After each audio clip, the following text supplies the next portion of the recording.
Hello and welcome to the third and the Don Football Show. I am Joe. With me is Cecil, as always, here to recap Week 16, preview Week 17, talk about some playoff scenarios, and for me to gloat over Cecil about fantasy football. Cecil, how you doing? I'm doing okay. Didn't need that shameless plug, but yeah, I lost in both fantasy league semifinals this week, so that really left a sour note on an otherwise good week of football. Um, and yeah, I mean, I'm honestly just excited that we're this far in the season, and there's just so many teams that still have meaningful games to play, which is a change of pace. You're right, and different new teams too. It's not just the same old teams who are fighting for playoff spots. We're having some new fresh blood, which is always good for the sport. Let's just get right into it because we do have, like you said, a lot of teams to talk about, playoff scenarios, all that type of things, all those type of things. We'll start off with Thursday Night Football. Jaguars and Jets likely wasn't very high on the list of desired games for Thursday Night Football this late in the season at the start of the year. But again, these are two of the teams, new, fresh blood, that both have a chance to make the playoffs, even still, even after this result. The Jaguars win 19-3. Trevor Lawrence plays pretty well. It was a little bit of a bad weather game, but he still played well, which was something. It was a knock on Trevor Lawrence is that he couldn't play that well in those type of games. He did okay. He did fine. The big story here, though, is that Zach Wilson did not play fine. He has now been benched for the Jets moving forward. Mike White is returning to the lineup.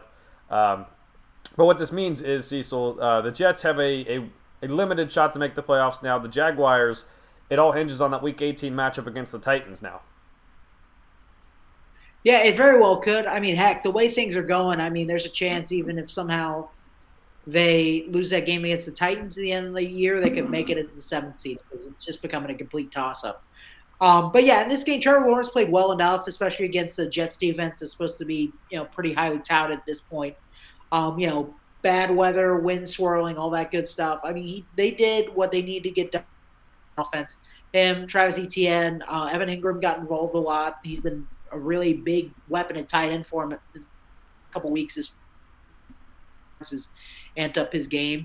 And then, like you said, I mean, a lot of this was just limited by Zach Wilson and the Jets offense being unable to really do anything.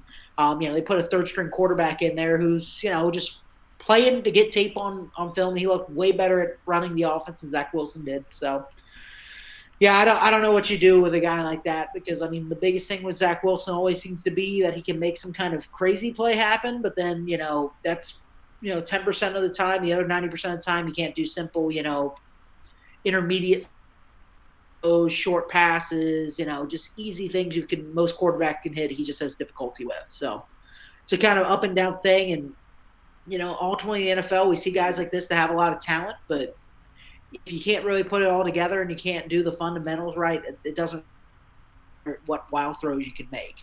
You got to be able to do basic things. You don't have to have the best mechanics, but you got to make completions and you got to be able to do a lot of them to be a quarterback in this league.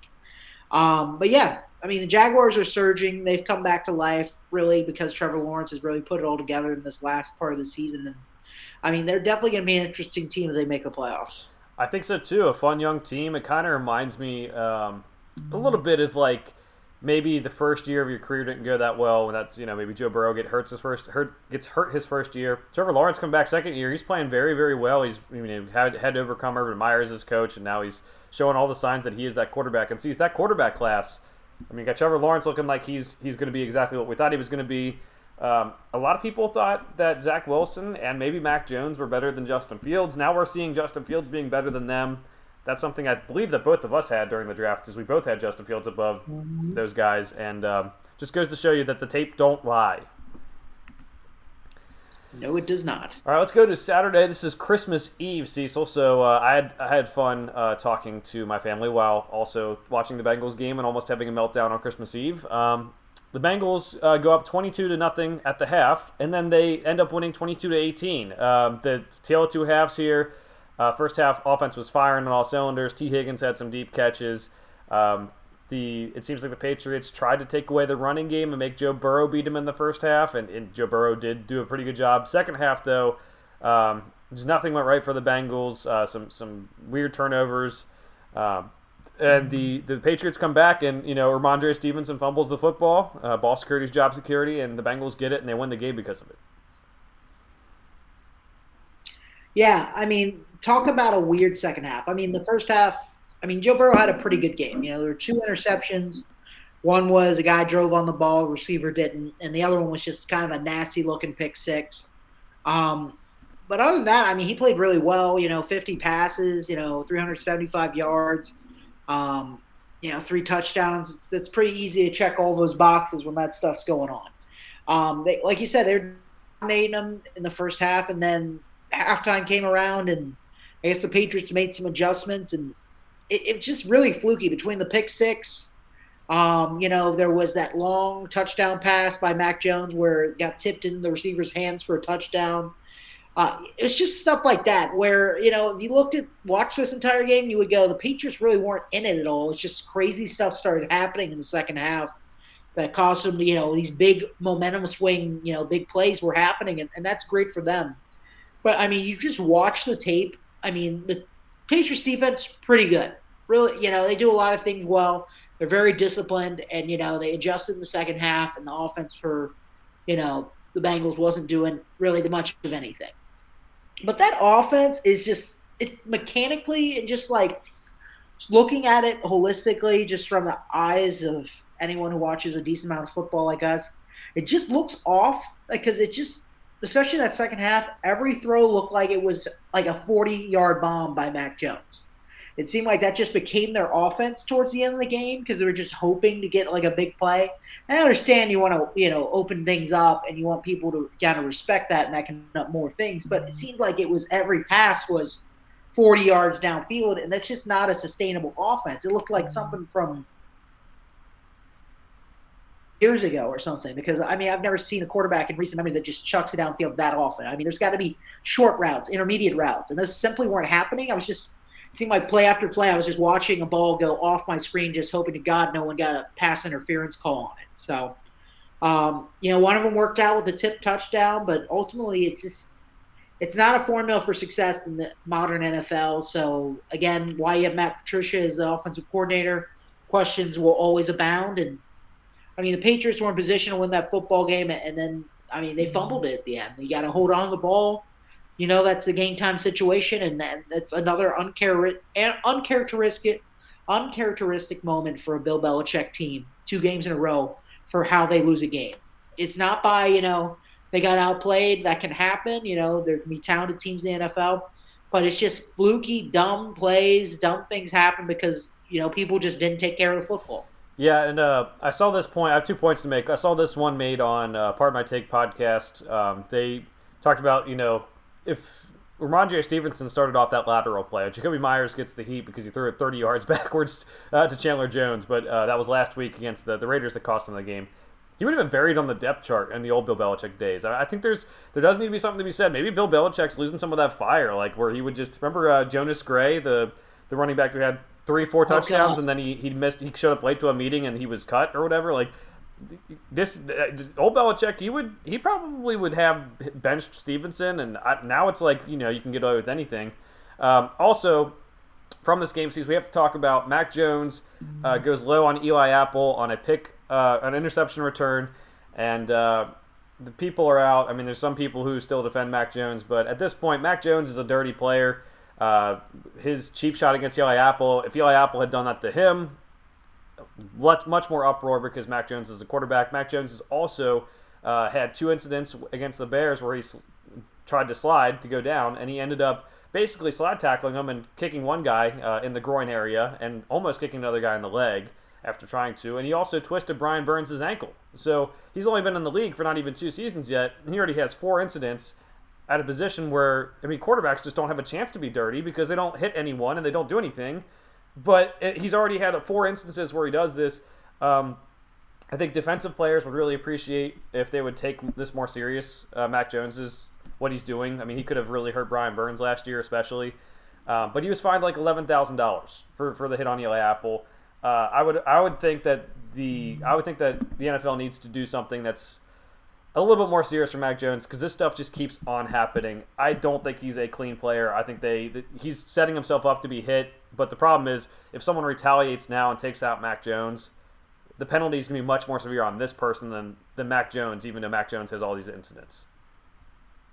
Right. The only saving grace is that Mac Jones' career is slowly The ground is drying up below his very feet, slowly with this Patriots team. And, if things don't work out in New England, I don't know where he's going to go because, let's be honest, when we talked about his talent set going, into the draft when he was drafted, he wasn't a first round grade. Took him because quarterbacks go high and he went to Alabama and all that winning stuff there. He keeps playing like this. I mean, nobody's really going to want to deal with that in a backup quarterback. And two, he's going to get hit by a defensive player. If anything, the last thing you want as a quarterback is to have defenses gunning for you the way that they might if he keeps acting like this. Because I know, we protect quarterbacks and not as much is going to happen. But, it just takes one time for a defensive player to just lose their cool and just toss him like a rag doll to the ground. Because Mac Jones isn't that big a guy, ultimately. Not as big as any of these defensive linemen or linebackers that will probably catch him. And when they do, I mean, it's his funeral, basically. He's just writing his own, eulogy here. So he's got to act better. It's bad luck. It's a bad look for a quarterback in a league where most quarterbacks, the whole point is just get out of the play. You don't need to involve yourself like that. It's I know you want to make a tackle, but it's just a completely different thing. And he's going to end up hurting himself trying to do this dirty play stuff. So hopefully he knocks it off. But the reality is we might not even have to deal with it soon because who knows how much time Mac Jones is going to continue to get in the NFL. That's true. I'm on the Zappy train. I know you were on the Zappy train for a short period of time too when he was the start. I'm still on the Zappy train. I'm still on the Zappy. Man. He's got it. And that goes to a lot more NFL offenses using the air raid concepts that Zappy used in college. Let's not forget, Mac Jones, as you said, not even a first-round grade, and he also had a great collection of talent around him, and now he's in New England where he has worse receivers than he had at Alabama. I'm not one of those guys that says Alabama could beat an NFL team, but, objectively, he has worse wide receivers than he had at Alabama. The thing he does have is Bill Belichick. He used to have an offensive coordinator, and even now he doesn't have an offensive coordinator. So there's a lot of things they got to figure out, but Mac Jones is certainly one of the problems there. All right, moving on to other games on Christmas Eve. We have the Bills beating the Bears 35-13. The Bills didn't really put a full game together. They've really struggled with that as well. We talked about the Bengals maybe not being able to do that in the past weeks here, but they were down 10-6 at half. They come storming back in the second half, win 35-13. We knew the Bills were the better team. I think we, thought the Bears maybe keep it a little bit closer than this because of how Justin Fields had played this year. But in the end, the Bills get the win because they're a much better team than the Bears. No, absolutely. I mean, it's really, Justin Fields didn't do anything crazy in this game. The Bills just overall, they weren't elite. They didn't kill it. But, I mean, they're a really good team in this league. And they match up well against the Bears. It showed in this game. And it really was that simple of a game. It wasn't a do or die for them. They just took care of business. That's what good teams need to do in this, late season. Absolutely. We'll see how things go next week. We're going to pick the Bills-Bengals game, which might be one of the best Monday night games we've seen in the history of Monday Night Football, honestly, but at least since maybe that Rams-Chiefs game a couple of years ago. Mm-hmm. Next one up, Saints beat the Browns 17-10. The Saints go outdoors to get this game, get this win. They're now 6-9. It's still not really going to be making the playoffs unless they get a couple wins here down the stretch, but they do get the win. The Browns, Deshaun Watson is objectively bad at quarterback. We've seen Russell Wilson maybe not work out for the Broncos, but equally as much, whether it's just not playing and then also playing and kind of being bad. Deshaun Watson's been bad. That's the difference in this game. He only scored 10 points. They may have been better off with Jacoby Brissett. I'm going to say it. Yeah, these guys suck. They literally are objectively a worse team right now. And I'll know that's because the offense thinks it can rely more on Deshaun Watson than it could Jacoby Brissett. But the reality is maybe that was a better mindset to have. Because I think they put more responsibility and expect Deshaun Watson to be able to do more than Jacoby Brissett. And, maybe, that was true if it was 2 years ago. I would say, yeah, Deshaun Watson's a lot more than Jacoby Brissett. There's a lot of rust with him. So to expect him to just uplift this offense, a bad perspective. And, play callings change a lot to kind of feel like he can elevate them from what they were. In reality, they should probably just stick to what they were doing. Just put Deshaun Watson in for Jacoby Brissett, and worst case, he plays better, and then you start opening things up. Instead of they're doing the opposite. They're just expecting that this is going to be, world beater quarterback that didn't play for almost 2 years. So just a bad idea, really bad, game plan for the return of Deshaun Watson in Cleveland. And I mean, everyone's suffering though. I mean, Nick Chubb's not running as hard. They barely use Kareem Hunt anymore.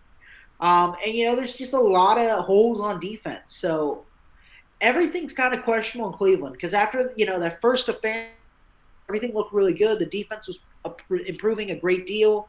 The offense looked like they had it all together, and they were just running it down people's throats with Nick Chubb and Kareem Hunt. Now, I mean, you stopped. I just don't understand what happened to this offense. I don't know if just teams figured out there's more tape, or they just lost favor with Kareem Hunt, or what. But the team has just looked way worse. I get Baker. Honestly, they look better with Baker. That's just as simple as it is. We'll get to that Rams game a little bit later, but I mean, just his ability to at least create something made the team dangerous on offense because teams were so busy, selling out against the run. The rollout pass that Baker can do is one of the better ones in the NFL. And I mean, there's definitely holes in this game, but that's one thing he did really well and really fit the Browns offense and what they were trying to accomplish. And now they just don't have that with these two quarterbacks they have currently. Right. The grass isn't always greener. I think that's one of those situations where the Browns thought it was, and now their future is at stake because they didn't make the playoffs this year. And maybe people could say, "Oh, we didn't have Deshaun Watson," but now you don't. I don't think people get this. Like, he has to be good next year. He has to be so much better than he was in the past years, or at least this year, to get them to be a playoff team because they had a window when Baker Mayfield first got them to the playoffs. That window is now faded. The offensive line isn't as good. The defensive, all the effort they put into fixing that defense hasn't really worked. So, yes, very questionable quarterback trades. I'm interested to see Cecil in the future if this limits the market for quarterback trades, whether it's just better to keep your guy or go draft someone or sign someone in free agency because it really does feel like two guys who've been traded formerly different situations. Wilson has played, Watson has not, but they were formerly good quarterbacks and they are not finding success with their new teams. And I wonder if that brings down the price so it's not 3 first-round picks for a guy who's going to miss 12 games. Right. Next one up, this is a quarterback who does not need to be worried about trade talks or anything like that. Patrick Mahomes leads the Chiefs to a 24-10 win over the Seahawks.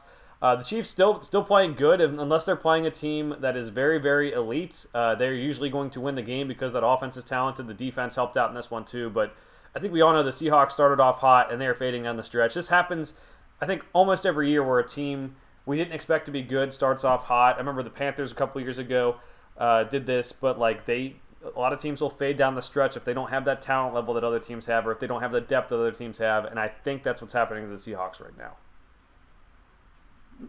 Yeah, I mean the Seahawks and then the Giants to a certain extent. Both teams. Giants are doing a little better right now, obviously, but both these teams shot out of a cannon early in the year, and we just had no idea what to expect or what was going on because nobody had in their bingo card that either of these teams would honestly get close to a 500 record. So, I mean, I think it comes down to, like you said, depth. I think it has a lot to do with tape. Teams knowing exactly what you're running because, it's easier to run an offense when you have a new quarterback. You got some different pieces, that used to be weaknesses, kind of slowly turn them into strengths. It's hard to game plan with only, 2 or 3 weeks of tape for a whole season. But at this point, people figured out how to beat the Seahawks. It's on tape, multiple ways of how to do it, and teams are executing and watching that tape week after week. Also, they're playing the Chiefs. So, Chiefs at home especially are very good. I mean, they're one of the best teams in the NFL. Everyone talks about, Super Bowl repeats, all that good stuff. People throw dynasty out there a lot, which is interesting. If they win another Super Bowl, maybe we have that talk, but the idea that people keep talking about a dynasty because they lost an AFC championship game, won a Super Bowl, lost a Super Bowl, lost an AFC championship game, that's not really anything. But I digress. We'll see what happens this year. There's, playoffs are going to be interesting, and I mean they're good, but again, nothing the Chiefs did in this game. I really sat there and went, "Wow, that was an amazing game." They just took care of it. They didn't have. I don't think Patrick Mahomes even threw for 300 yards in this one, so it was fine. They got the win. Have the easiest schedule, so they're probably going to be the 1 seed. If anything, this might start playing to a detriment to them because if they keep playing all these, they haven't played a good team, I think, since they played the Bengals. And since that point, they've played bad teams. They played some bad teams pretty close. They get the first round bye, depending on what happens over the next 2 weeks. They could sit down for a week. And if I'm the Chiefs, I don't know if I really want that right now. I'd rather play a team here soon because they're getting to that point where you play enough bad teams, things just feel easier than they are, and then you hit the playoffs, and you're going to be playing people like the Bills, the Bengals, the Ravens, the teams that are good in this league, and they're going to come out and firing against you. And again, they'll probably be fine because it's Patrick Mahomes and it's the Chiefs, but it's not a comfortable place if I'm a Chiefs fan right now. Even if I get that 1 seed, I'm not feeling as confident this year as I have in years past because there's no Tyreek Hill, and two, because they're just playing such a soft schedule, and I'm not seeing this. We're beating the brakes off these bad teams. I get it's a parity league, but you're supposed to be this elite talent, is elite QB, elite offensive play caller, and you're not blowing out bad teams. So that doesn't look like a great formula going. No, to the it doesn't. And see, they really haven't beaten an elite team this year. They lost to the Bills. They lost to the Bengals. They're two chances at an AFC elite team. Their best win in the AFC would be the Chargers. The best win in the NFC would be the 49ers. But that was really before the 49ers had revved up. I think after the game, I think it was that the 49ers were 3-3. They went to 3-4, and then they started the run that they're currently on right now. So I'm concerned for that because that defense, I'm not sure can keep up with if the other team has a really good quarterback, or a really good offense. And that really does concern me. So I think maybe playing a team, as you said, who's kind of decent in the first round might be good because so far, I mean, if your wins are against the Chargers and maybe the 49ers before they had McCaffrey, I don't really know if that's the most convincing thing for me if I'm a Chiefs fan. All right, you mentioned the Giants a couple minutes ago as a team that started hot. Well, they keep on cooling off here. And how about the Vikings following up a 33-point comeback last week and winning this game in overtime? They beat the Giants 27-24 in overtime. Looks kind of bleak at the end there. Justin Jefferson able to help them get back to it. I mean, I'm playing against him in fantasy, and Jesus, he just came out of nowhere after having, he had an okay day, and then he just comes out of nowhere. And he helped set up the game-winning field goal for Greg Joseph, 61-yarder. Vikings, again, point differential's bad. They're still winning close games. There has to be something said about that. The Giants, again, as you said, Cecil, slipping away. They still have a decent chance to make the playoffs, especially because they have that tie against the Commanders, as weird as it sounds. 8-6-1 is a whole lot different than 8-7 right now. So we'll see how it plays out for them. But good win for the Vikings to keep on with these one-score wins they're getting. I've never seen a team with so many wins have such a small margin of error in pretty much every game they play. Maybe that'll play well for the playoffs because they'll be used to situations where they're down or it's a close game. But the reality is, I mean, this team, they get the wins, which winning is important. We'll talk about that. But come on, at some point, I need to see. I mean, when's the last time they really handily beat a team? Week 1 against the Packers. And after that, I mean, I looked through the schedule, but the last couple weeks, this long stretch of wins, I really haven't seen that much of anything. I've seen them get blown out by the Cowboys. I've seen them get blown out by other teams. They almost lose the Colts. This Giants team is scrappy, but they've been faltering down the stretch. I mean, they're still frauds. How often they pull this stuff off, still don't believe them. It's like the guy who pays you. It's like somebody who only pays you once you've basically cut him off. He's the guy that pays his rent when you're about to throw him out of his apartment. Don't be the Vikings. Don't be that team. They're frauds. They're not going to be good. I don't care what happens. They're still losing first round to me. Okay. So that's that.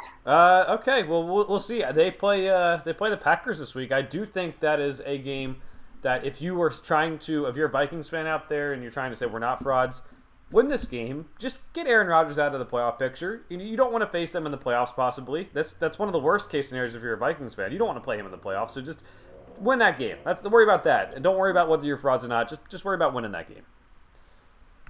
Next one up, we have the Panthers. As Dan Campbell said, giving an ass-kicking to the Lions, 37-23. Ran the ball really well. Deontay Foreman and Chuba Hubbard both help control the clock. This is what they're going to have to do. I mean, they don't have the greatest quarterback play, but they have a running game. They have a defense. If they can do that, maybe they can make the playoffs. The Lions now 7-8. They need some. They need to win the last couple weeks here to make the playoffs. The Panthers in that NFC South still alive as well. I love it. I love the Panthers in this game. I like the Lions. I like Dan Campbell, but I mean, he said it himself. They basically got punched in the mouth, and I mean, the Panthers just kept, chipping away at them and beating them, dominating them pretty much the entire game. And I mean, the Lions just did not have an answer, and it's weird to see a Dan Campbell team just get out, be so outgunned and like just they weren't the more physical team, and that's surprising to me. And I mean, again, what Steve Wilkes has put in this team,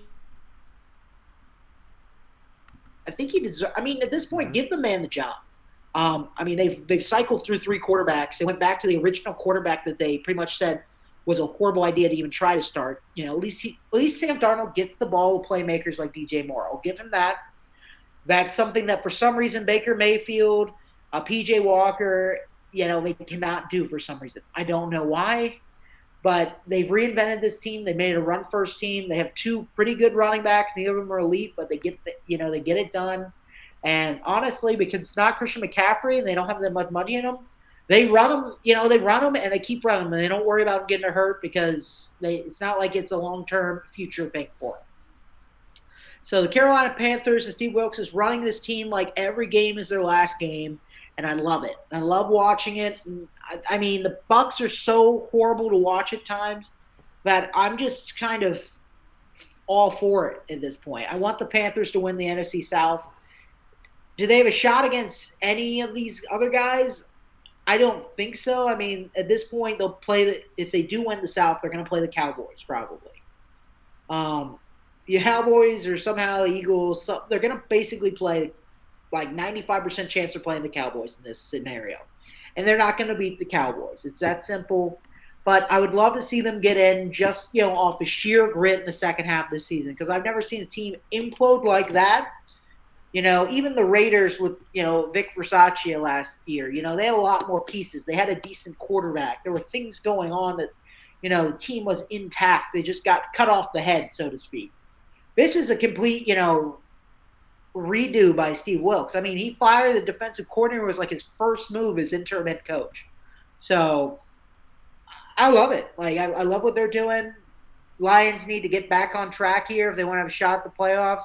They might play Packers last week of the season. That might be a win and you're in kind of game scenario. So disappointing for them, but I like what I saw out of the Panthers. I do too. I mean, this is Steve Wilkes deserves the job. We mentioned how he really didn't get a fair shot in Arizona, and I think sometimes like Nathaniel Hackett was fired this week. We should probably mention that we haven't gotten to their game, but he probably doesn't deserve to get a second year because he had talent on the roster.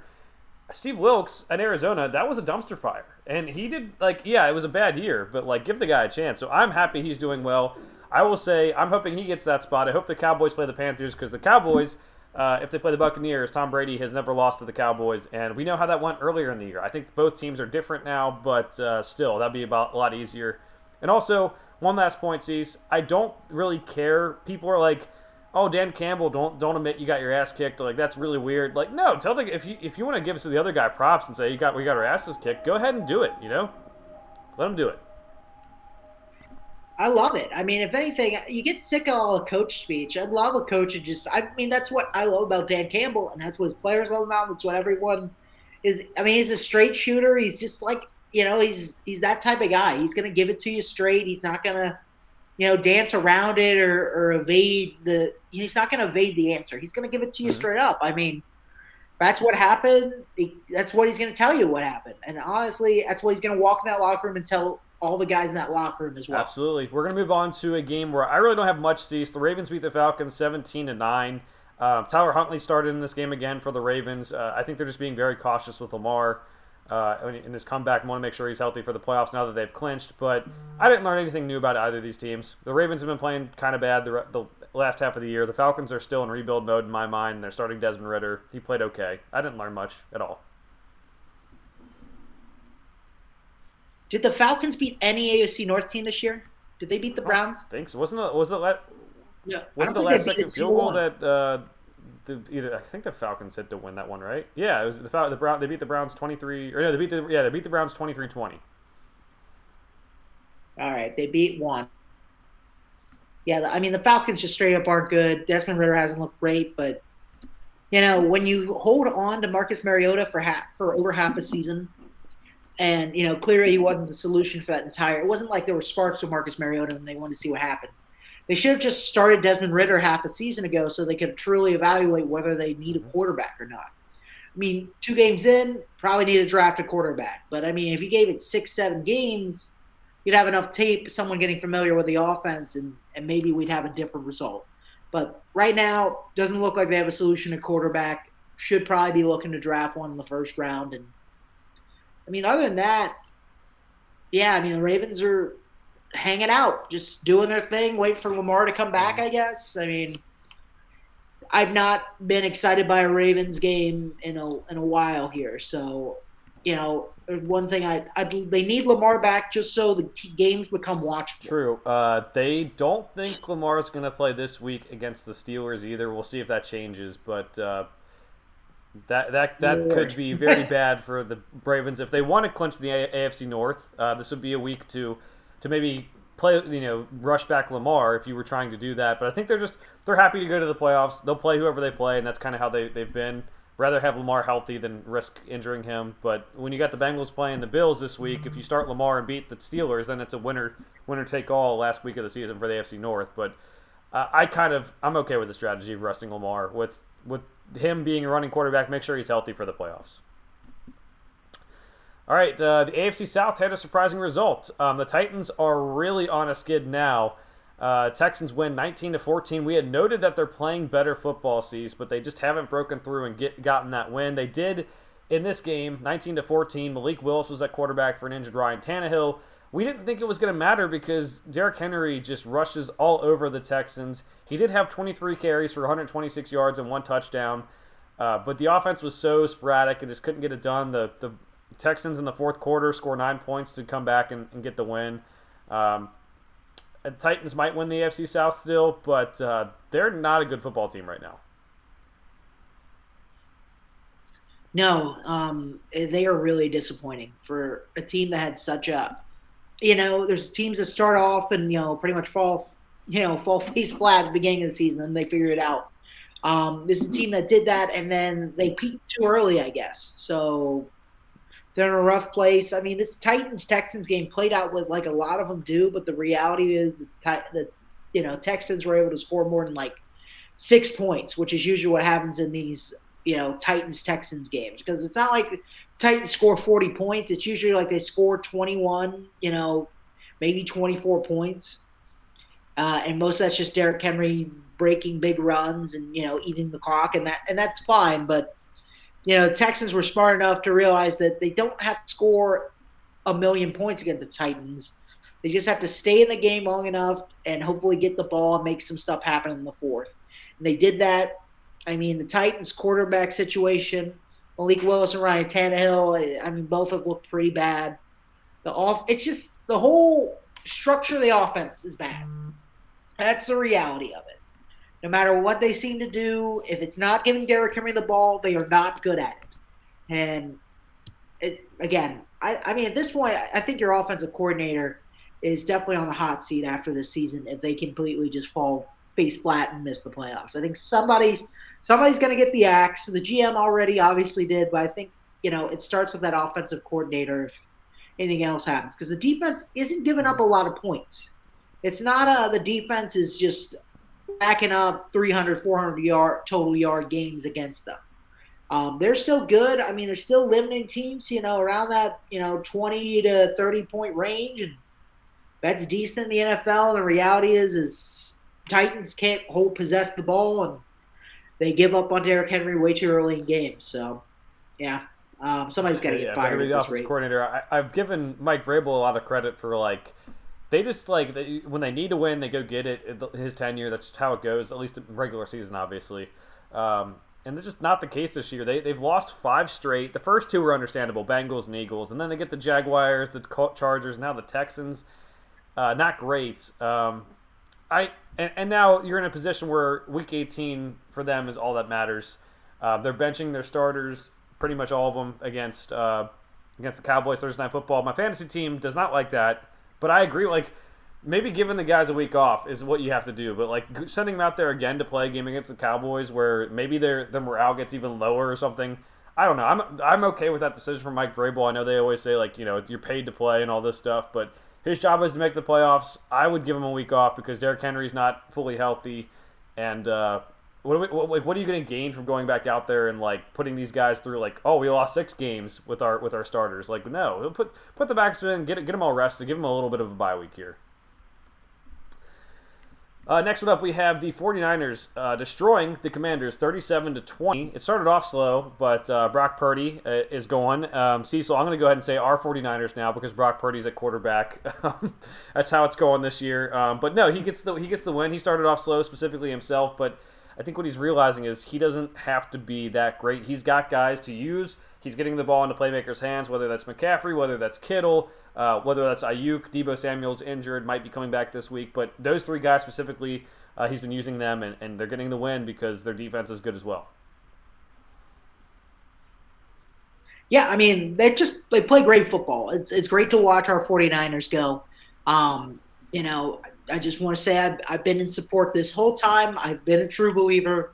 And, Big Cock Brock's going to dominate the rest of the season. You better believe. Yeah, I mean, I joined when Brock Purdy was on the. I'll fully admit I jumped on the bandwagon with Brock Purdy. So he's going to be the guy.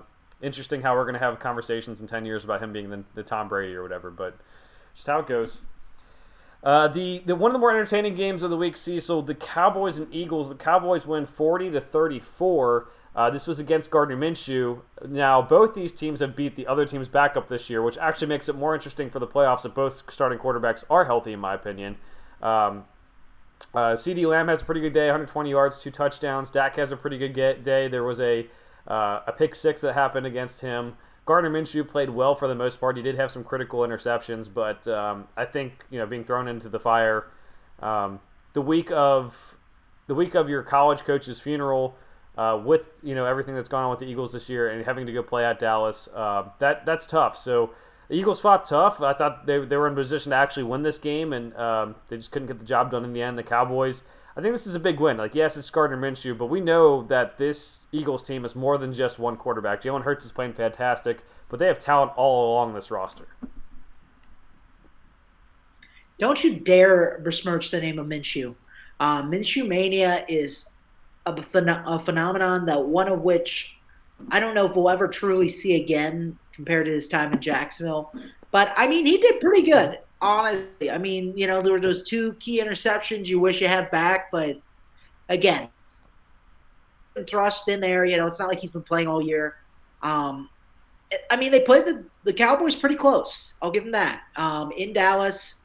And just – he wasn't able to come up with it. They had the ball, a game-winning drive, and they couldn't finish it out. So that's all she wrote sometimes. But, I mean, the saving grace of the Eagles is Jalen Hurts can go down, and they might have a sort of Nick Foles, Carson Wentz kind of combo again.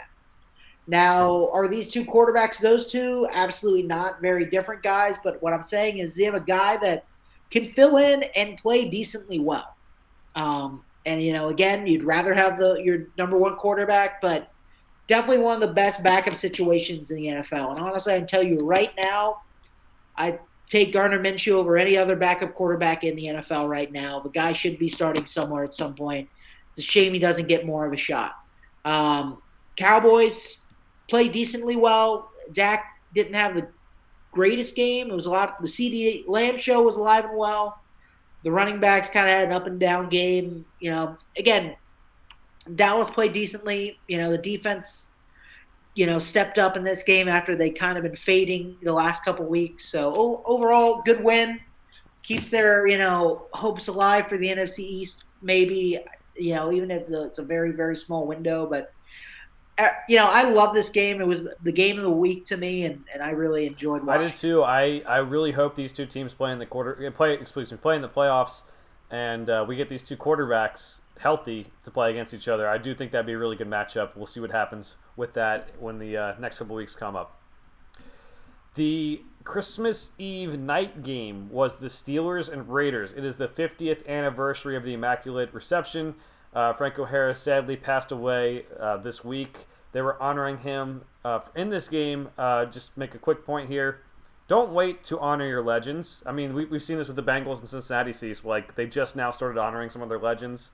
Don't do that. It just makes me sad that Franco Harris wasn't there to be celebrated rather than more being remembered. Wish they would have figured that out. But to the game now, the Steelers win 13-10. Get some key fourth quarter points. Really think, as Mike Tomlin said on the sidelines, this team, I think, did have a chance to at least grow a little bit, and they did grow in this game by coming back and winning after a rough first half. The Raiders, obviously this season hasn't gone as anyone's plan. Josh McDaniels is someone we've talked about, like, should not have been hired, not the right coach. And now they benched Derek Carr for the rest of the year. And they said Derek Carr has to just be away from the team, to not be a distraction. He's away from the team. He signed a very team-friendly deal, and he will not be the quarterback of the Raiders next year if I had to put my money on it. So some of these quarterback-needy teams, maybe Gardner Minshew we just talked about, maybe Derek Carr, but it seems extreme that I don't think Derek Carr was the issue. I think Josh McDaniels is the issue, but at the end of the day, they just hired this head coach. He's going to get the say. Yeah, they're dumb. If anything, this is just a bad move by the Raiders because let's be honest, you're going to move on from Derek Carr, that's fine, but your trade value for Derek Carr, even though I know it's diminished throughout this year and there's been a lot of problems, it diminished a lot more when you basically just went, we're just getting rid of him. It's like the Jimmy Garoppolo situation in a lot of ways. It's like, we're not playing this guy anymore. He's not going to be our quarterback. You want to trade for him? Like, first, second round pick for him? No, because clearly you have like zero to actually play this guy. You have no leverage in any of these trade talks now. If you make a trade for Derek Carr, they're like, if you literally call the Raiders right now and say, I want to trade for Derek Carr, next in the offseason. And the Raiders are probably still going to fire off, well, that's going to be like a first round pick or a second round pick. I will hang up the phone and just say that's laughable to you at this point because I think he's worth that much, sure, but clearly the Raiders don't. And it's a team friendly deal, but at the same time, they can't keep him on the roster and sign another quarterback. Won't make any sense. It'd be a huge waste of cap allocation. So again, dumb decision. I don't like it. Raiders look dysfunctional. If you really honestly tell me that Jarrett Stidham is going to be better running this offense than Derek Carr, then clearly there's something wrong with your offense. And I honest to God believe that. Josh McDaniels is an idiot. I know Derek Carr has not been performing super well, but it's not like this offense has been doing much of anything. And if you look at it, Derek Carr performing pretty well before Josh McDaniels got there. So it's definitely the coach, I think, not quarterback. Yeah, I'm pretty upset for Derek Carr's sake. Like, I don't think he's an elite quarterback. I don't think he's top 10, but he's a guy you can win with in this league. And I think if you look at the stats, like in terms of like what quarterback has had the least amount of help, take into account the Raiders' defenses mostly over his career have stunk, like really bad. It like you can't judge him on wins in that regard. And I know this year specifically, people are mad that he hasn't gotten Devontae Adams the ball as much as he should have, especially in the second half, and that's a big thing. I just think if a different coach is in there, I think this is all solved. But now again, if you're the Jets, if you're the Falcons, if you're the Commanders, if you're the Colts, you are hoping he gets released. You are making whatever possible offer you can make without making it be like this year's or last offseason's offers where it's 3 first-round picks.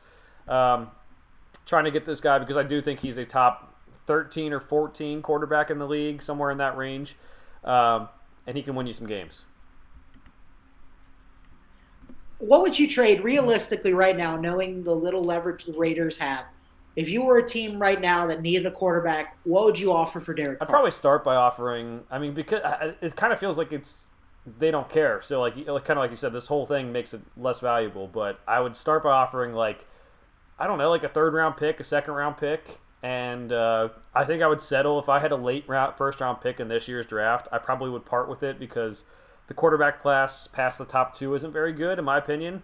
So I would probably do if I'm a team like the Jets who has like a really good defense. Like go get if I have a late first round pick somehow that I acquire, yeah, I would go trade. I'd go move that for Derek Carr. Right? That's where I'm at too. I'm like, I'd go third in a second. I don't right now. I don't think because let's be honest, if you have that high, I mean, if you have the 30, 30th through 32nd, but none of those teams are probably the ones needing a quarterback. But I mean, I throw out, a third round pick and see what happens and maybe move it up to a second because I think that's definitely a good value for Derek Carr. If anything, I think that's kind of a deal, especially considering what everyone else has been worth and the value of the quarterback market. So, yeah, if I'm one of these QB needy teams, I'm definitely making that call. And again, I feel like the Raiders are just going to go into, the dark ages here because they get rid of Derek Carr. They put all this money into Devontae Adams, but now they're not going to have a quarterback. It's just they just do everything so backwards there, and it's just such a humiliating problem from a franchise that was so renowned in the early days of the NFL and through pretty much until the last probably Yeah, 15, and 20 here's the years. thing: like the Raiders are. I like when the Raiders are good. You get that extra, like the fan base has that extra weirdness to it, the intensity. It seems like there's some history in play. Like obviously this game against the Steelers, that's like one of the historical AFC matchups. But they're doing like you said everything wrong. Josh McDaniels is wrong. This decision is wrong. I mean, having Devontae Adams on this big contract now without a quarterback is wrong. Unless they have something in their back pocket to go get one. I don't know. I mean, everyone's saying Tom Brady to Las Vegas now. I mean, who knows if Tom Brady's going to play next year? Who knows if Tom Brady's going to want to go to San Francisco and wants to go home? I have no idea what's going to happen. But you can't put all your eggs in that basket. We'll see what happens. But Raiders being poorly run, and we're going to see Derek Carr in a different team. It would not shock me if he goes to a different team and actually finds success, unlike the guys who were traded last offseason. On to Christmas Day, there was a couple games going on, and see the NBA gets fame for Christmas Day, but NFL ratings on Christmas Day blew NBA out of the water. Just about every facet you could look at it. The Packers beat the Dolphins 26-20, Cease, to start things off. This was a tale of two halves, and really before and after Tua injury, they're up 20-13 at the half. Offense looks like it's doing okay. They're not going to have, might be able to put it away in the third quarter, something like that. And then Tua hits his head against the ground, gets concussed again. He throws 3 straight picks on 3 straight drives. It looked like he was off. Some of the accuracy was off. Some of the decision making was off, and like communication with receivers was off. It really affected the rest of the game. There's been a larger debate about Tua and when he should play and when he shouldn't play. It's not the concussion is not like a timeline thing. It's more of like once like there's no set timeline of like, oh, you have a mild concussion, you are out 1 week. No, it's like you have to pass these tests. Sometimes you can have a mild concussion that lasts weeks. Sometimes you can have a severe concussion that doesn't last as long. So the whole debate now is whether to bring Tua back, and it really just depends on him passing these tests and making sure he's okay. But we're hoping for his well-being. They do have Teddy Bridgewater, who will need to step up in the coming weeks to make the playoffs because we assume he's going to miss at least 1 week. And the Packers, they stay alive, man. They're staying alive in this playoff race. They have a decent shot if they win these last 2 weeks to make the playoffs.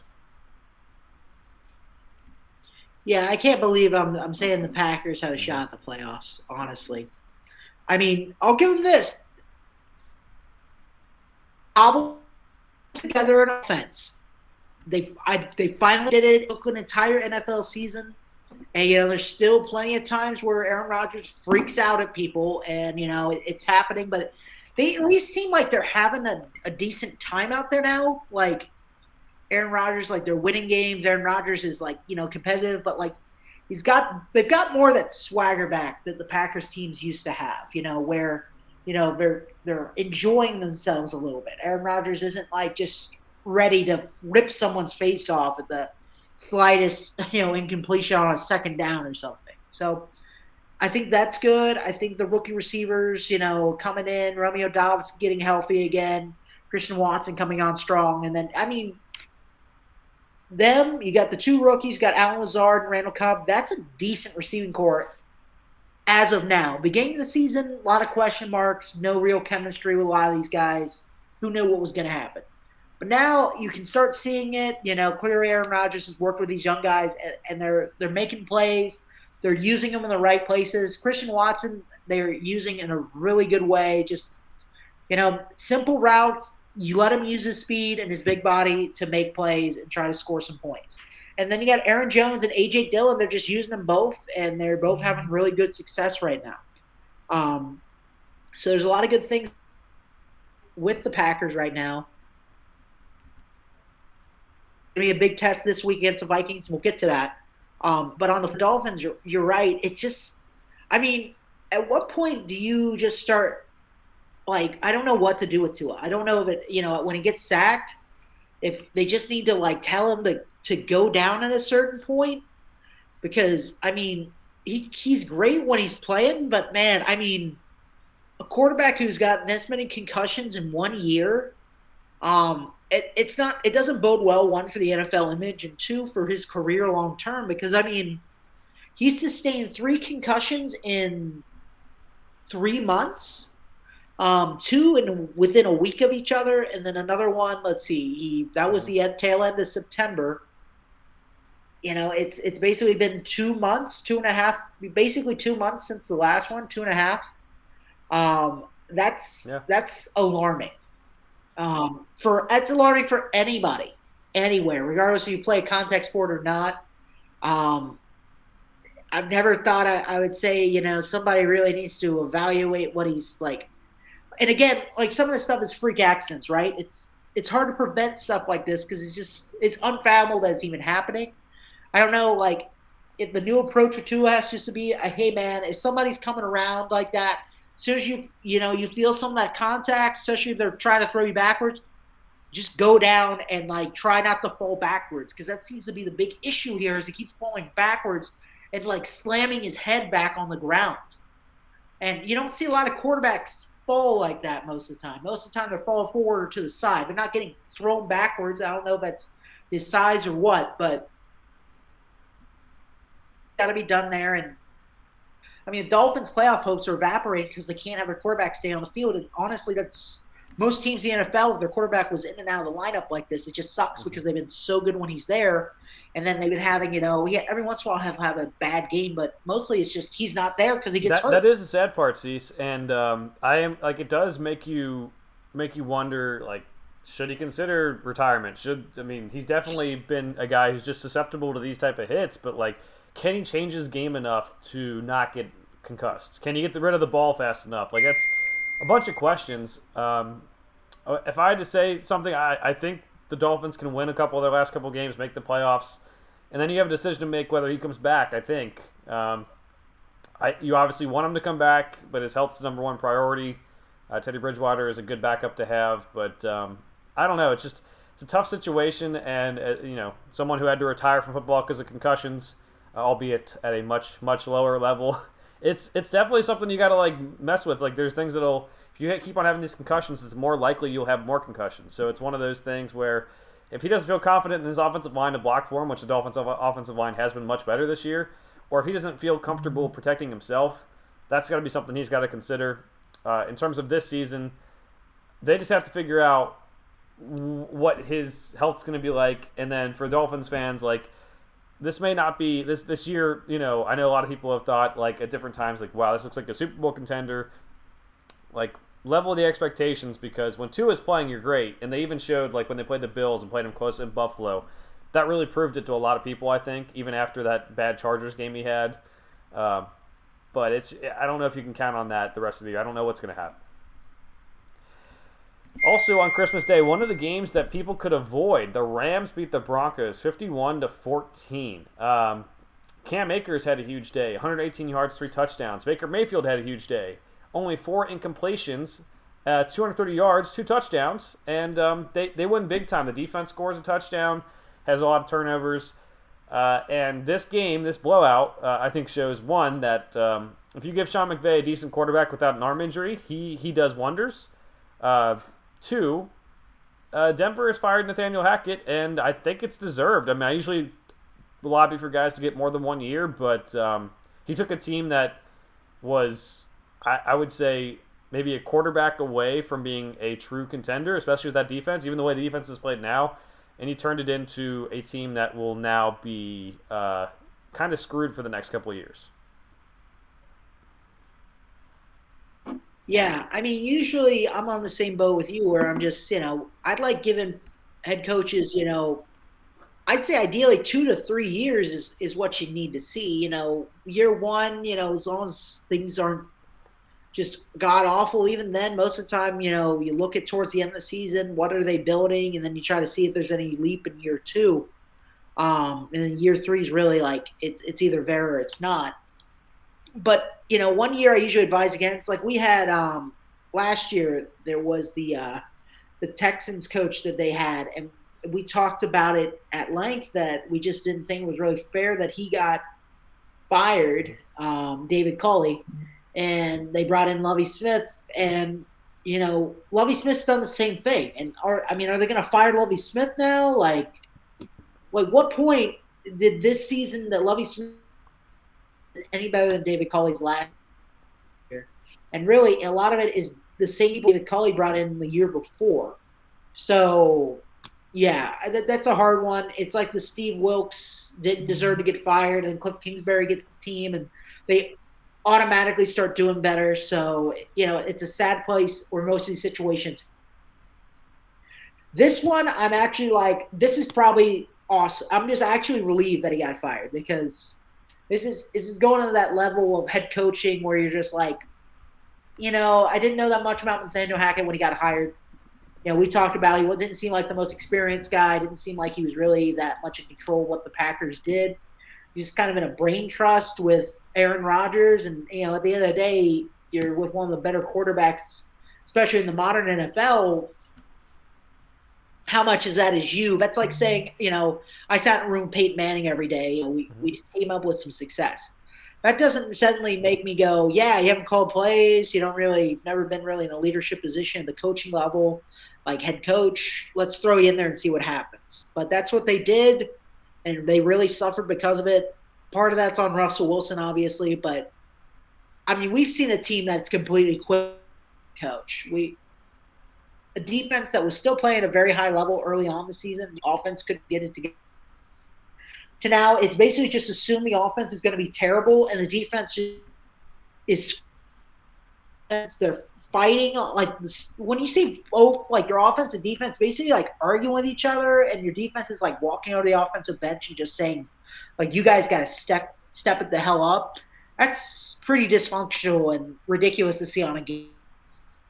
And that comes at the end of the day. That comes out of the head coach. The players feel like emboldened that they can do that, and the head coach just lets this happen, and it's happening week after week. He lost control of the locker room. He lost control of pretty much any coaching decisions. He was a guy who had to get a clock management guy. NFL, it was a poor experiment. It didn't work out. I'm glad the Broncos didn't decide to sell a year into this because clearly this wasn't the answer. So good for them for cutting ties when they probably needed to. But ultimately, they're in a weird place because Russell Wilson isn't going anywhere, at least for another year. And I don't know what they're going to look at for a head coaching perspective because, they've been looking at young offensive mind. That's how the NFL has been doing. I want the Sean McVay. However, they just tried that and it failed miserably. So it'll be interesting to see if they try to do something similar in this coaching cycle. They try to find maybe a more veteran, presence as a head coach. So interesting to see how that'll turn out. Deserve to be fired. Vic Fangio, man, I think he would have gotten at least 3 or 4 more wins out of this roster with all he did before. So we'll see what they go for.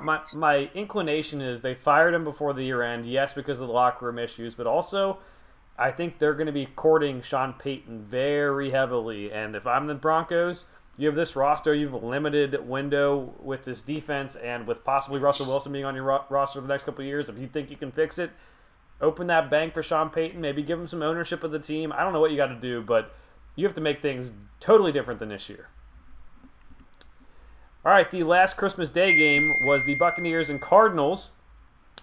This game started off slow. The Buccaneers scored 6 points at halftime. So did the Cardinals. But the Cardinals were starting Trace McSorley at quarterback, and the Buccaneers were starting Tom Brady. They come back. This game ends in overtime. The Buccaneers get a field goal to win it. But Cecil, they needed a field goal in overtime to beat Trace McSorley-led Cardinals, and we talked about the Cardinals being like one of the worst teams this year. The Buccaneers are bad. I do not. I'm with you. I don't want them to make the playoffs. I would rather see the Panthers, who have, I would say, better young talent on the team. And I don't know. I don't get it. This game was awful to watch. The Buccaneers had nothing going right. They were down to a third string left tackle after their second stringer got hurt earlier in the game. Tom Brady is just not the same player.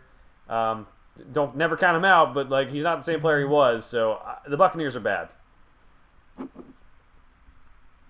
Yeah, they really are. I mean, they just don't show a lot of heart out there at times. I mean, they should probably beat Trace McSorley by more than an overtime field goal. That's really it. I mean, the defense did a decent job. I mean, they made sure DeAndre Hopkins wasn't the one that beat them, so that was good. But yeah, I mean, you look at these two teams between them and the Panthers. I mean, the Panthers are the opposite. They don't have really that much talent.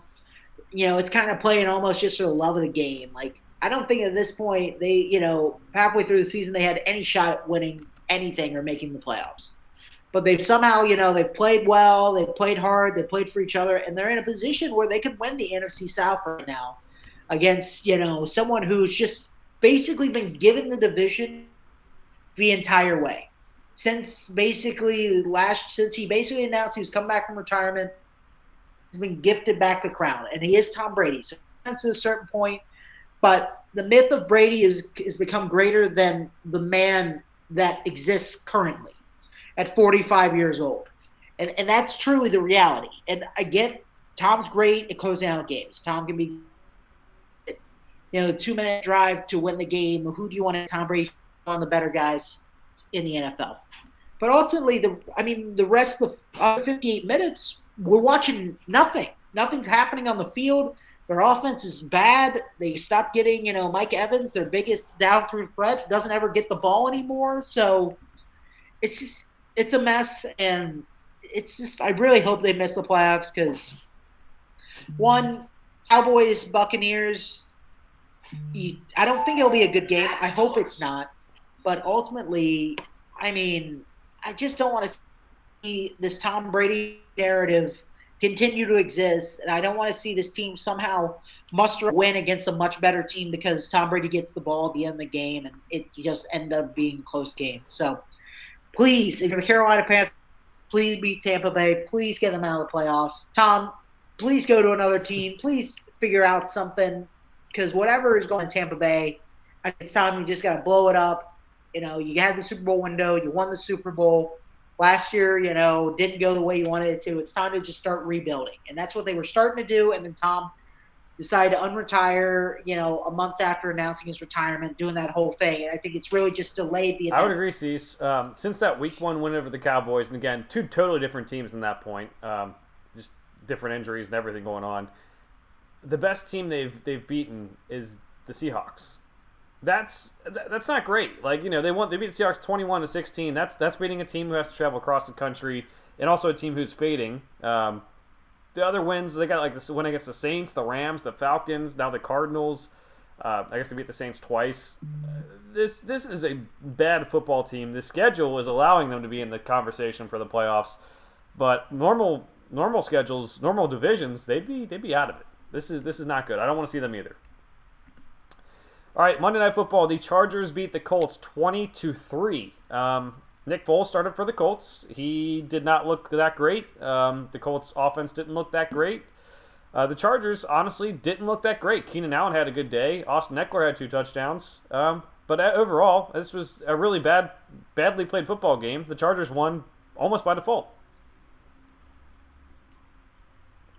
Yeah, the Chargers are becoming the team that they'll play. I mean, whoever they play, they're gonna. I mean, it's gonna be a similar result regardless of who they play.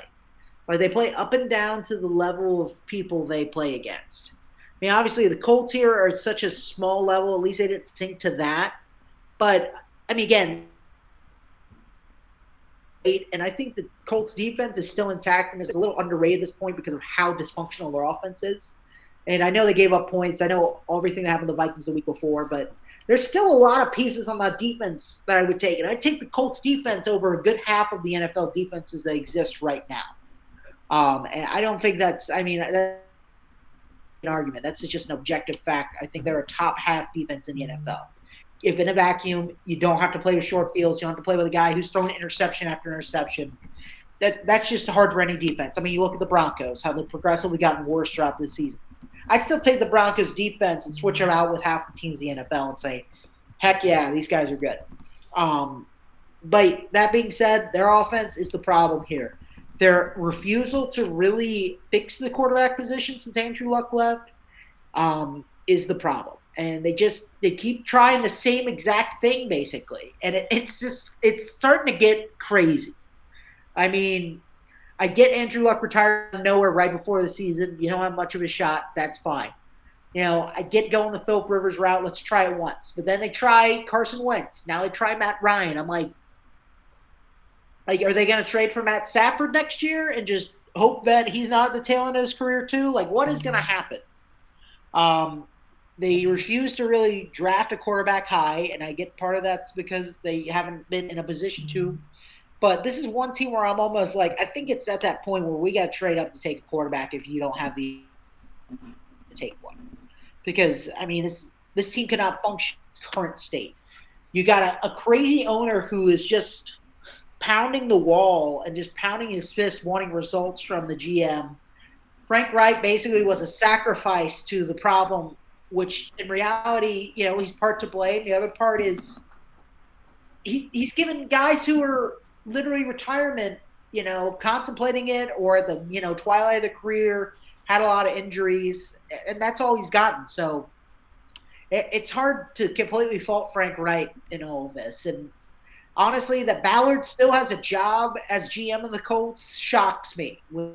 Say has been acting over the last couple seasons, but they got to figure it out. And this is a way different Colts team than the old school Bill Polian, in the front office, Tony Dungy, Peyton Manning, and obviously, Peyton Manning, Andrew Luck was a golden years for the Colts.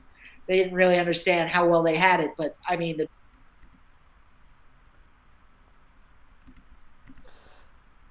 All right, so we will go to our Week 17 picks now, Cease. I'm with you on the Colts. I don't really know what the future is going to hold for them. But let's start it off with an Amazon Prime game, the last one of the season, and it's not going to be great. I mean, on paper, again, maybe early in the season, I thought this would be great, but won't be great. The Cowboys at the Titans. Cowboys favored by 12 points, and the Titans, as we mentioned, are going to bench tons of their starters. So take it away, Cease.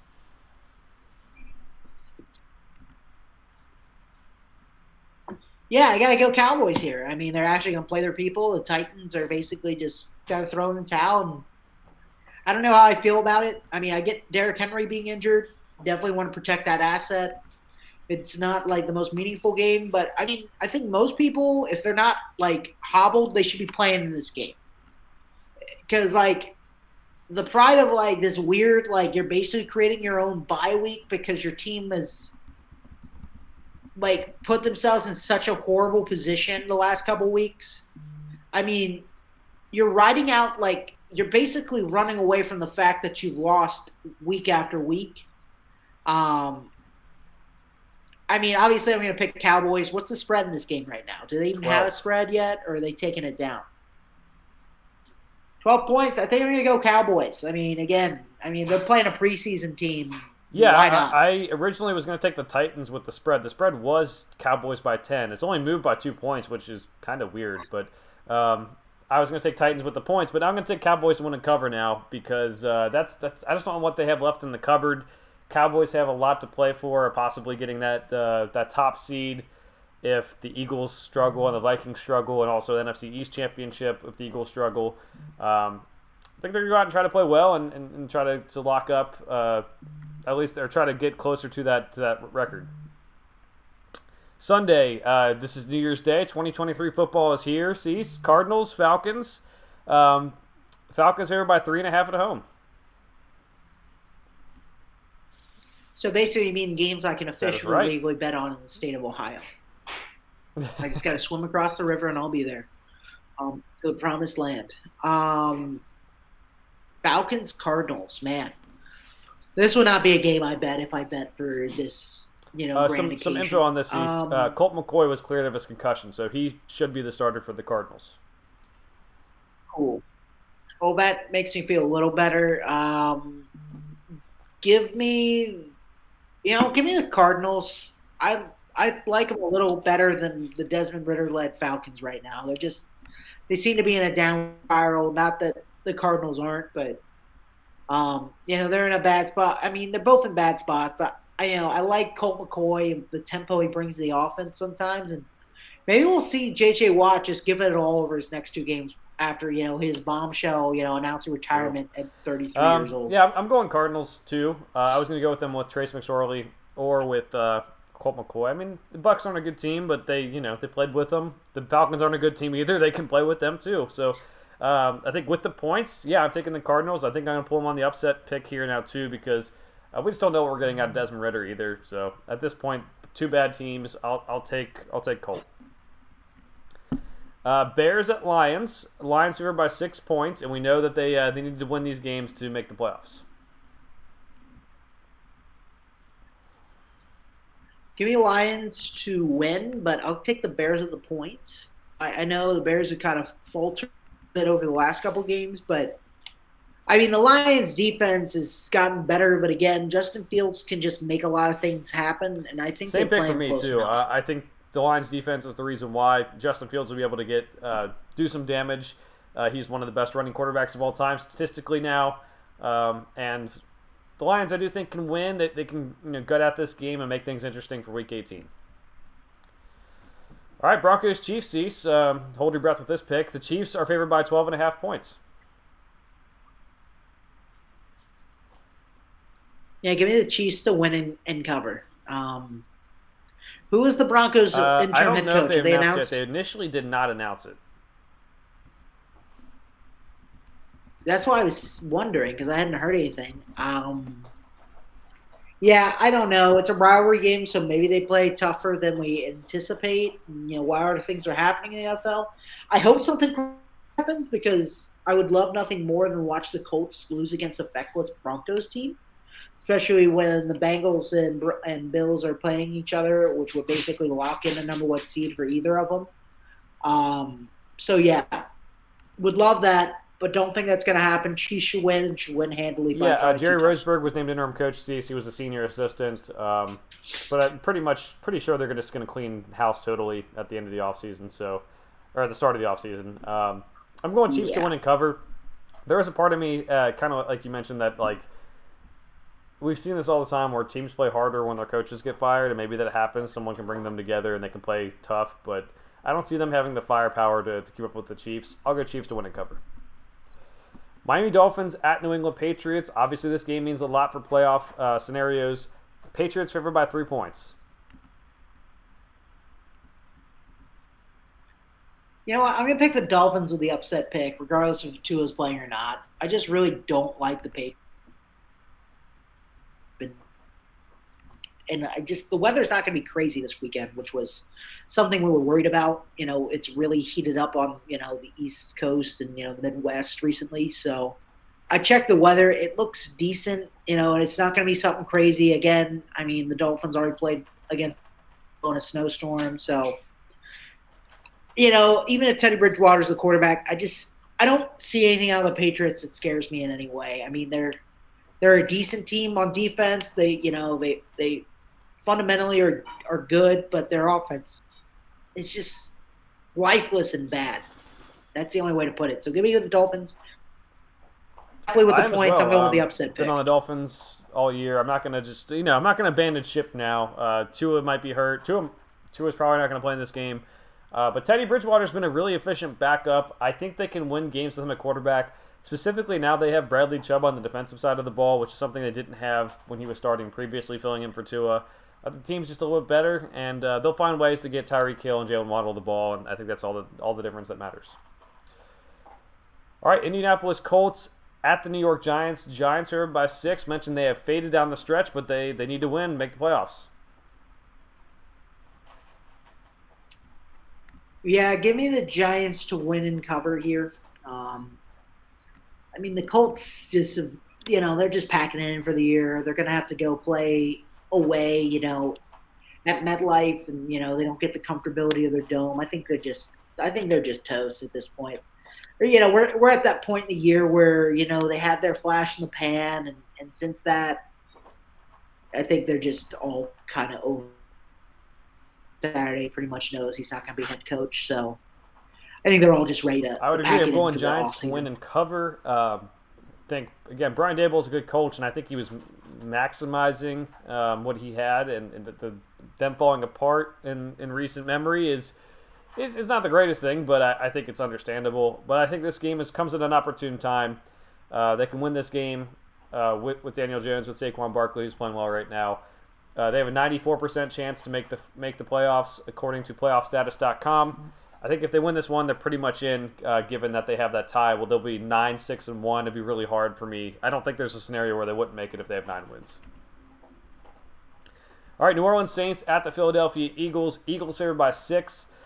We know that the Eagles will probably be without Jalen Hurts. We know the Eagles will be without Lane Johnson, who was injured in this past week's game. He's going to rehab and try to get back for the playoffs. So a couple injuries piling up, but the Eagles taking on the Saints favored by 6. Yeah, I trust Minshew Mania to win and cover here. I saw what I needed to with him playing the Cowboys. It's not a steep drop off between him and Hurts.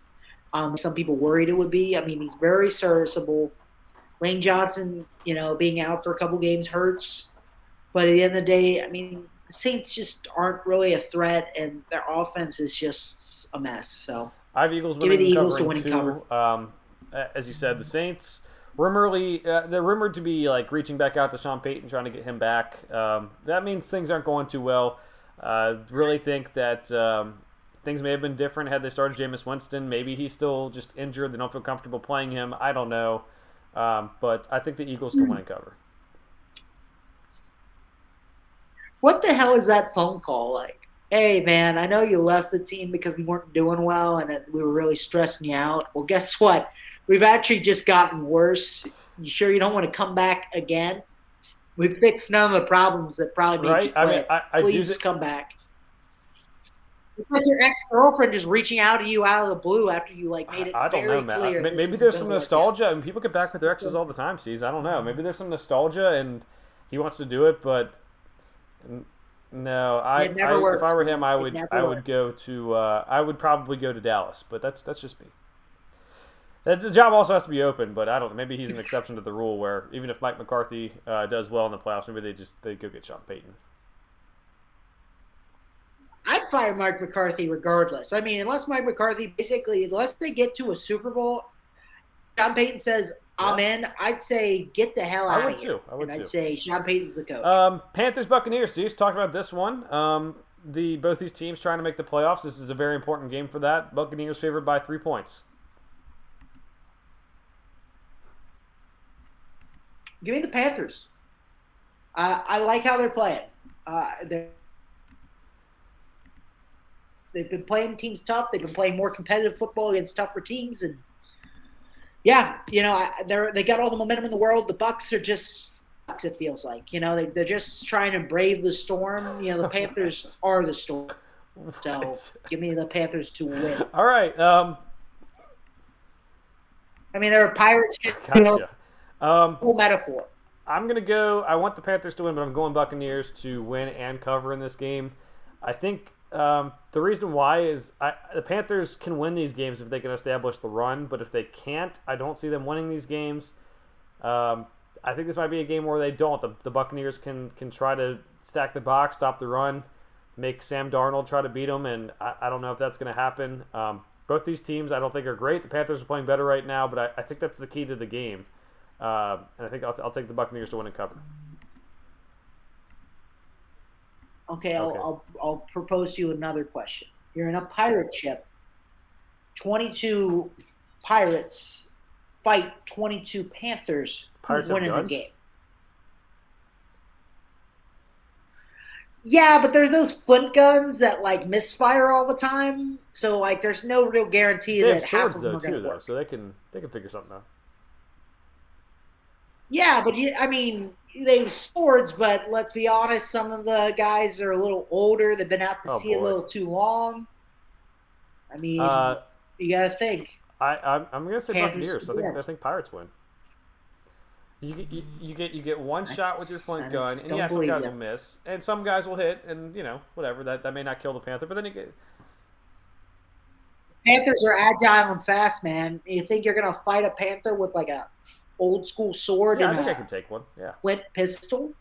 All right, Okay. let's go to the Browns and Commanders. Commanders favored by 2 points. Cecil, the Commanders are deciding to go back to Carson Wentz in this game. I don't know why. Mm-hmm. I think that's honestly a mistake. Because I mean, I get you got to ride the momentum. I get some of the pizzazz of Taylor Heineke has come off, but Carson Wentz and that team was doing nothing before. So to just kind of be like, all right, you're back is just it's just bad. Um, I still like the Commanders because of everyone else on the team besides them, and I feel like the Browns again are just playing really bad.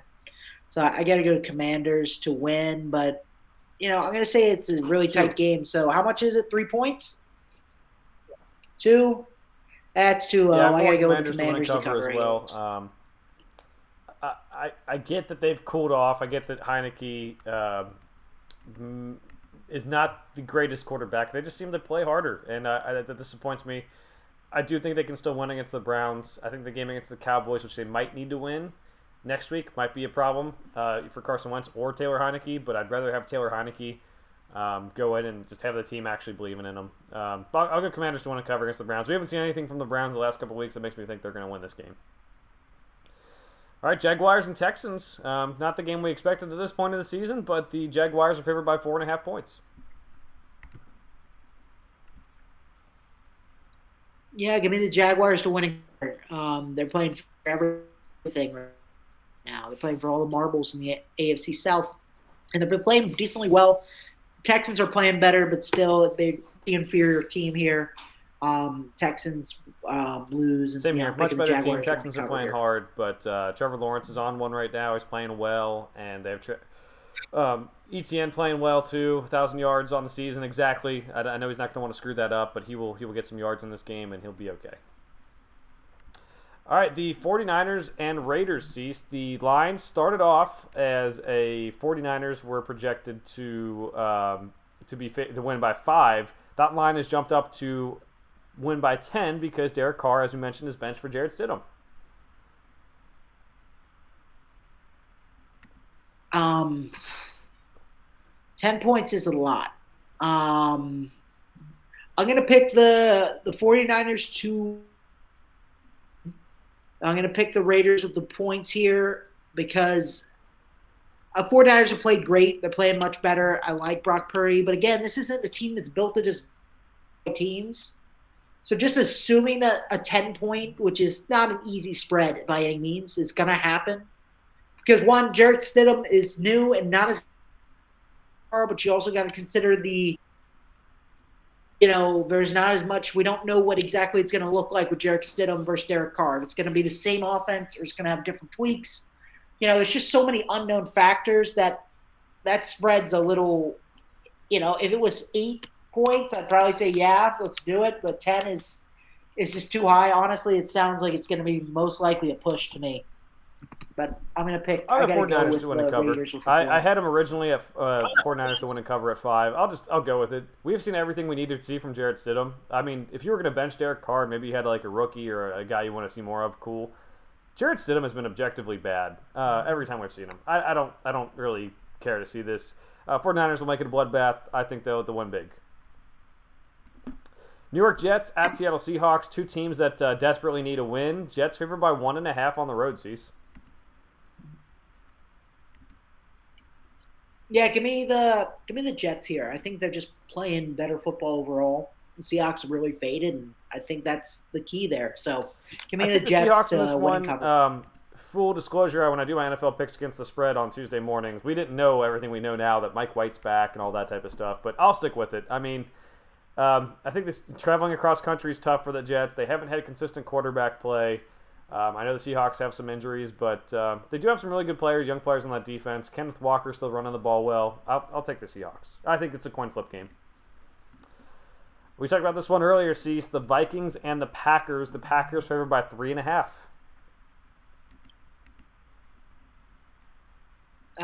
Give me the Packers to win, but I'm picking the Vikings with the points. I mean, again, Vikings have won.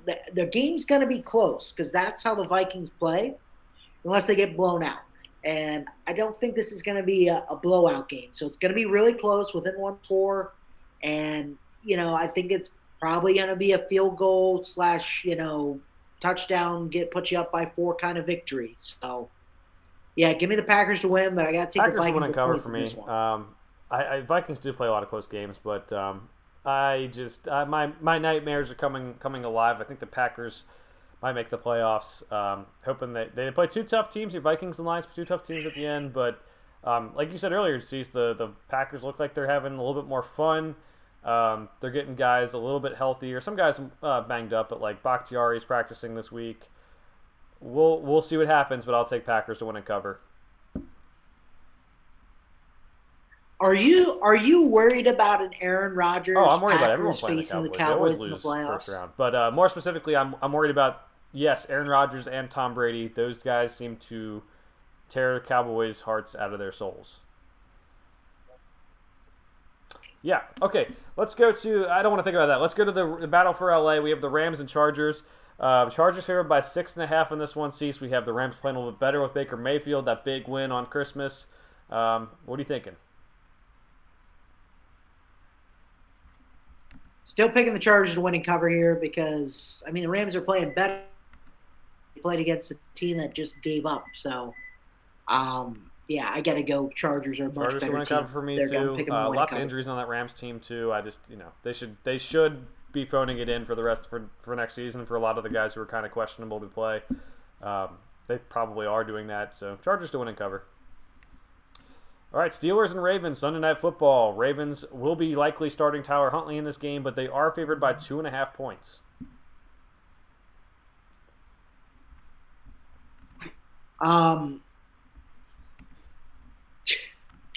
If you know what, either way, if it's Huntley or Lamar, I'm going to pick the Ravens to win because the Steelers just didn't play well against them last time. It'll probably be close. Maybe it's just one of those games where it's inevitably probably gonna be close. I don't know. The Steelers have just folded against the Ravens as of late, so give me the Ravens to win and cover a close one. We saw these. This game is going to be one where I think the running game will help out with Tyler Huntley being able to run the ball. The Steelers have. They won the game against the Raiders, but I wasn't that impressed with them winning 13-10 even in the cold weather. The thing that does give me pause is Mike Tomlin always seems to find a way to go above 500, and they're 7-8 right now, so it's still alive. They could win this game, and I'm picking them against the Browns next week too, so that does give me pause, but I'm taking Ravens to win and cover. All right, matchup we've all been waiting for, Cease. Monday Night Football. We have the Bills and Bengals, 2 of the top contenders for the Super Bowl. This one's in Cincinnati, but the Bills are favored by 1 point. Where are you going, Cease?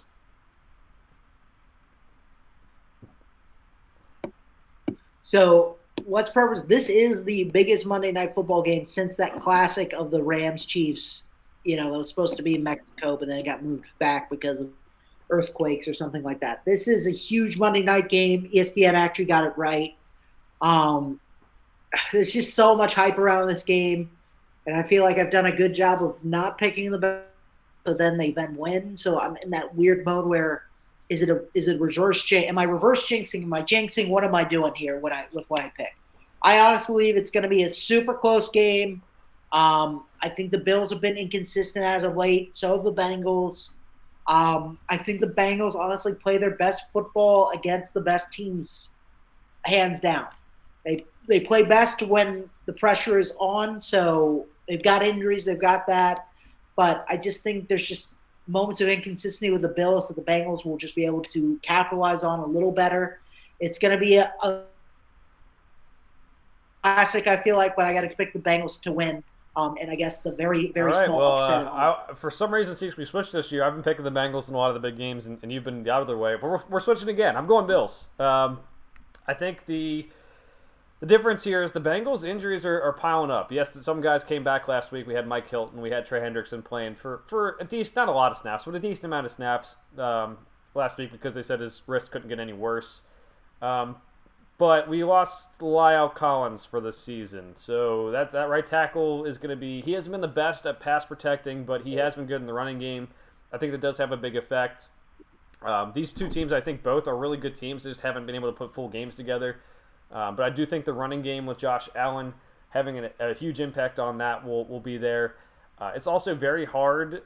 If the Bengals win this game, I mean, it's very hard for me to see any team in the NFL winning this many games in a row, to keep on winning this many games, especially when they've played some tough teams through the stretch. I'll go Bills. I think it could go either way. I'll take the Bills, and we'll see it because I think this could be a rematch in the AFC Championship game because we've talked about the Chiefs not beating any elite teams. But and I've also seen people see, and I don't agree with this, but they said whoever wins this game is the front runner for the Super Bowl. This game's great, but I don't care who wins this game. This game is it's really cool. It gives you some morale, but like this doesn't dictate what I think is going to happen in the playoffs. It could be completely different with injuries. It could be maybe the Bills are at home next time.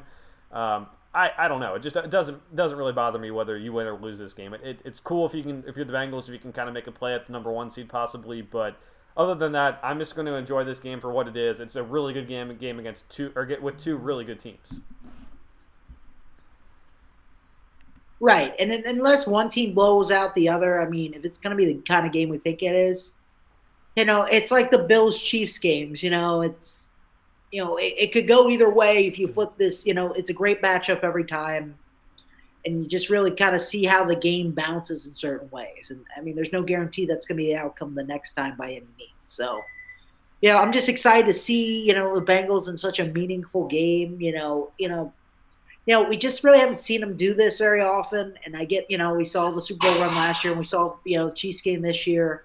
But, it's just a weird – the Bengals have a weird dynamic with the Bills, too, ever since the Andy Dalton feckless Bengals managed to beat the Ravens last year and win a game to get Bills in the playoffs.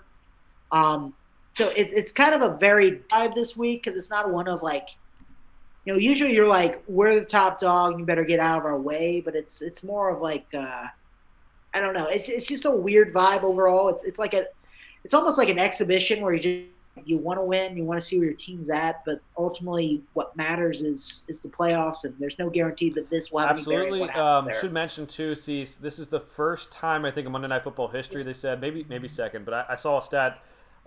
First time with 2 11-win teams in Monday Night Football history. So it is like it's worthy of the hype. Both these teams are great. We have, obviously the Bills have been a Super Bowl favorite. We're Super Bowl favorite this year. We had the team that was in the Super Bowl last year. I'm excited, and you're right. There's a lot of respect between these two fan bases, and I do love that both these fan bases understand that, hey, we're both small market teams. We both have maybe not had the fair share of love from the media over the years. And we're also, historically, like lovable losers, and it's cool that we can share that bond. So, seen a lot of like good Bills, Bengals love going on. That's always fun. But again, I'm with you. I don't think it matters. This game overall, it's just maybe a confidence thing can help. You want to win every game for sure. Maybe get the 1 seed, but we're also relying on the Chiefs to lose.